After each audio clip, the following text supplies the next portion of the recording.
Apa yang kau alami kini mungkin tak dapat engkau mengerti. Satu hal tanamkan di hati, indah semua yang Tuhan beri.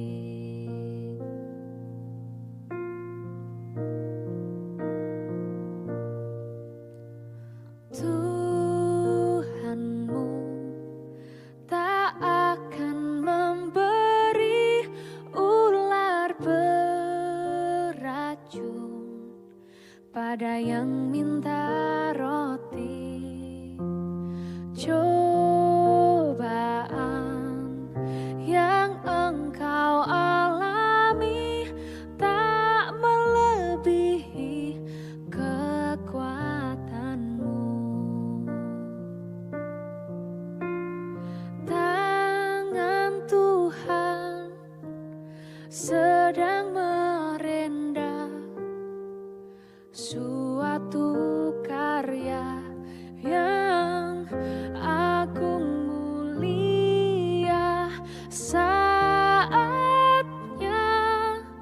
kan tiba nanti, kau lihat pelangi kasih-Nya. Salam sejahtera di dalam kasih Kristus. Shalom saudara-saudara yang terkasih. Bagaimana kabarnya pagi hari ini? Tetap semangat, ada sukacita, sehat walafiat. Puji Tuhan, karena Tuhan begitu baik dan maha baik bagi kita, bukan? Itu sebabnya mari kita bersyukur dan menyambut renungan di pagi ini dengan mohon bimbingan Roh Kudus. Kita satu di dalam doa. Ucapan syukur kami naikkan kepada Tuhan yang maha baik, yang selalu menyertai dan memberkati kami. Sehingga pagi ini kami boleh ada sebagaimana ada, dalam keadaan tubuh sehat, segar, dan penuh semangat. Itu sebabnya kami naikkan syukur kepada Tuhan. Kami terus menaruhkan roh tubuh jiwa kami di dalam tangan kuat kuasa-Mu. Engkau selalu menggembalakan kami, membawa kami kepada air yang segar dan rumput yang hijau. Semua kebutuhan kami Engkau cukupkan dalam nama Tuhan Yesus. Berfirmanlah, haleluya, amin. Nah saudara, tema renungan pagi ini yaitu hasil dari ketaatan dan kesetiaan. 1 Raja-Raja 17 ayat 6 berbunyi demikian. Pada waktu pagi dan petang, burung-burung gagak membawa roti dan daging kepadanya, dan ia minum dari sungai itu. Nah saudara, nama Elia berarti Tuhan adalah Allahku. Hal ini benar-benar nyata dalam kehidupan Elia, di mana Tuhan sanggup memelihara hidupnya secara luar biasa. Dan Elia pun memiliki ketaatan penuh dan kesetiaan kepada Tuhan Allahnya. Nah saudara, tentang kehidupan Elia, Alkitab menyatakan bahwa Elia adalah manusia biasa, sama seperti kita. Dan ia telah bersungguh-sungguh berdoa supaya hujan jangan turun. Dan hujan pun tidak turun di bumi selama 3 tahun dan 6 bulan. Lalu ia berdoa pula, dan langit menurunkan hujan, dan bumi pun mengeluarkan buahnya. Yakobus 5 ayat 17 dan 18. Nah saudara, Elia menghadapi situasi yang sangat sulit pada zamannya. Kondisi moral dan rohani bangsanya merosot tajam dan benar-benar bobrok. Mulai dari raja, para imam, sampai seluruh rakyat hidup menyimpang dan menyembah berhala. Ini dikarenakan Ahab rajanya berlaku jahat di mata Tuhan. Dikatakan dalam 1 Raja-Raja 16 ayat 30, lebih daripada semua orang yang mendahuluinya. Ya, jadi Raja Ahab ini kejahatannya lebih daripada raja-raja yang mendahulunya. Sangat-sangat jahat dan kejam. Di bawah pengaruh istrinya Isabel, putri kerajaan Sidon, seorang penyembah berhala, sehingga ia pergi beribadah kepada Baal dan sujud menyembah kepadanya. 1 Raja-Raja 16 ayat 31. Tetapi Elia mampu mempertahankan iman, saudara, tetap hidup dalam kebenaran, setia melayani, dan taat akan firman-Nya, dan tidak berkompromi dengan kebobrokan moral bangsanya. Ia hidup laksana ikan yang berenang melawan arus, bukan hanyut terbawa arus.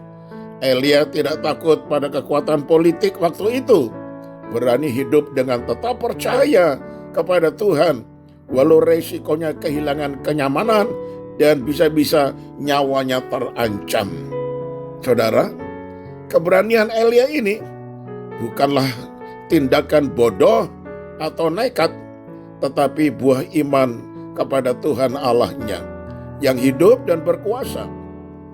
Karena dia tahu bahwa Allah yang ia sembah jelas lebih besar daripada para Baal, sesembahan Ahab dan Isabel. Ini terbukti ketika kekeringan dan kelaparan melanda negerinya. Elia tidak mengalami kekurangan. Ia tetap hidup oleh iman karena pemeliharaan Tuhan yang ajaib.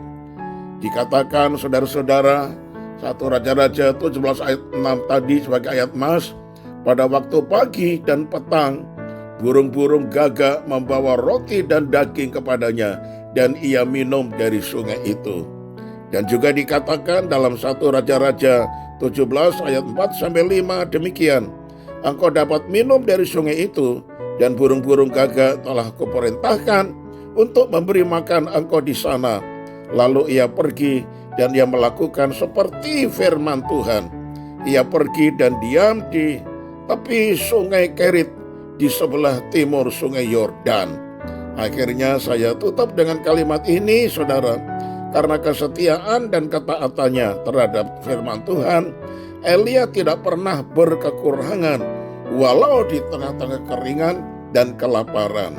Ini terjadi, saudaraku, karena hasil daripada ketaatan dan kesetiaannya.